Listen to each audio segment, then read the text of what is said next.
People used to think that creativity was a gift from the gods.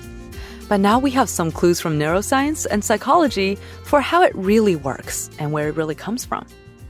Welcome back to Savvy Psychologist. I'm your host, Dr. Jade Wu. Every week, I'll help you meet life's challenges with evidence-based research, a sympathetic ear, and zero judgment. Today, we walk through some down-to-earth strategies for how to cultivate creativity. Pop quiz. What can you use a brick for other than building a house? And think fast. Let's see, a door holder, paperweight, helium balloon holder downer, stepping stone, maybe a very crude sundial needle? What we just did is called the alternate uses task, a psychology experimental task developed by psychologist J.P. Guilford in 1967. This was one of the earliest tools we had for measuring creativity. By asking you to come up with as many new uses for a common object as you can, it taps into not only your ability to generate ideas quickly, but also whether your ideas are flexible, original, and useful. But what is creativity exactly? Is it just originality, flexibility, and these things? Is it a personality trait you're born with? Or is it a skill you can develop? Do we always have some creativity flowing through us even for daily tasks? Or do we get into a creative headspace during moments of inspiration? Nowadays, we no longer believe that creativity comes to us from the muses of ancient Greek mythology, though we do still have a lot of questions about how it works in the brain. However, psychological science does give us some clues into where it comes from and, more importantly, how we can cultivate it. So today, let's walk through 6 tips for how to create your own creativity in your own life. Tip number 1 is don't wait for inspiration. Hunt it down. Research has shown that curiosity is associated with creativity, and this makes perfect sense because curiosity is the fuel we need to hunt down inspiration. Whether you're a writer, scientist, dancer, architect, programmer, you can't get really good without standing on the shoulders of giants. So, if you want to be a writer, read books. If you want to be an artist, look at art. If you want to invent cool gadgets, read patents that already exist. If your mind constantly steeps in other films, the good ones may rub off on you by giving you screenplay ideas of your own. The bad ones will teach you what doesn't work so you can avoid wasting time going down the wrong avenues. And you might also find that other filmmakers have all been missing this one thing. And that's where your new idea comes in. Okay, great. Now you've hunted down some inspiration, you're soaking in other people's ideas, you're doing your research, you're getting knowledgeable. How do you actually get started getting things on paper or manifesting your ideas? Well, tip number 2 is just get started. Perfection is the enemy of progress, right?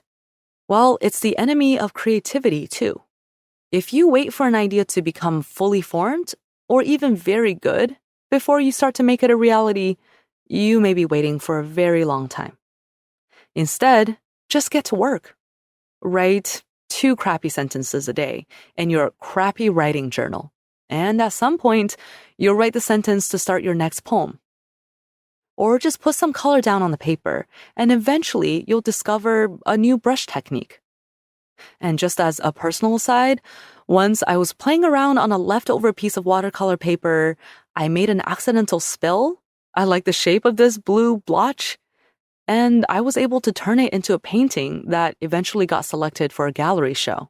So pretty cool for a mistake. Persistence is that unglamorous side of creativity, but it's also the only way to actually make something.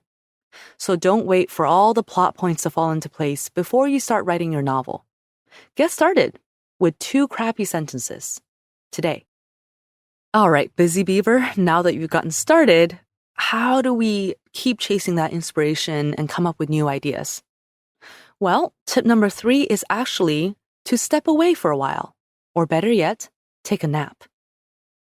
In 1926, a social psychologist, Graham Wallas, proposed several stages of creativity. And one of the very important ones was incubation. This is where new unconscious associations arise among your thoughts. Or in other words, this is your brain doing behind-the-scenes work on your behalf. It might not feel like any more creativity is happening when you close your laptop and go for a walk, but actually incubation is happening, and it's setting the stage for your next eureka moment. When you come back from your walk, you may suddenly find a light bulb over your head, telling you exactly how to creatively get around that stubborn problem you had in your code. And a fun way to supercharge your incubation is to literally sleep on your idea. A 2009 study found that incubation, just a simple passage of time, increased creativity on an experimental task. That's all well and good. But taking a nap that included REM sleep, which is the stage of sleep in which dreams occur, improved participants' results even more. So that means REM, compared to quiet rest and non-REM sleep, allowed participants to better piece together unrelated information in an original way. So, do your research, put in some hard work on your project, and then take a break or go to bed. And you can honestly tell your boss that napping in the office might be crucial to your productivity. So go ahead and lobby your boss for a nap pod in the office. You won't regret it. And now, don't overthink it. That's tip number 4.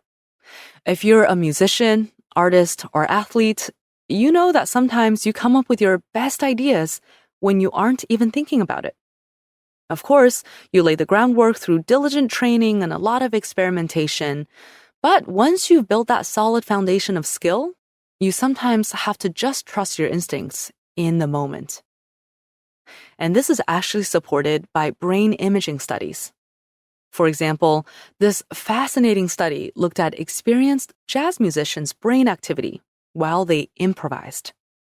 The researchers found that the sensory and motor brain areas were lighting up like Christmas trees, which makes sense since making music involves a lot of sensation and movement. But what's more interesting is that the dorsal lateral prefrontal region of the brain was deactivated. This area of the brain is associated with self-monitoring, self-control, and decision-making. And it was quiet while the musicians created new melodies on the spot. So let's all take a leaf from these experienced improvisers, who are some of the most creative people in the world, right?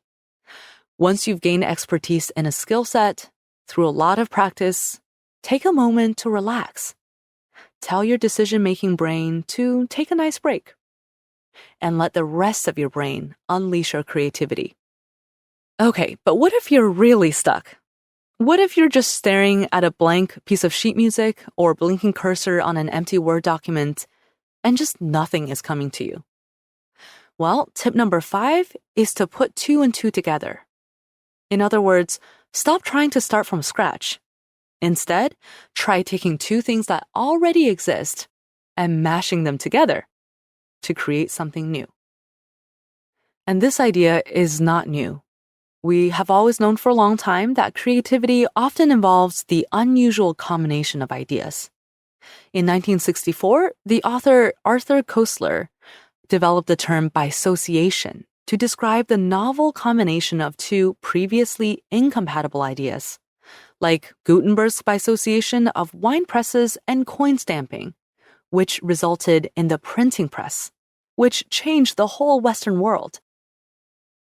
Nowadays, we might see something like bisociation in a jazz and EDM mashup or an Italian-Indian fusion restaurant. I imagine that whoever came up with dal makhani pasta was just playing around in the kitchen until they were pleasantly surprised by how this weird combo came out.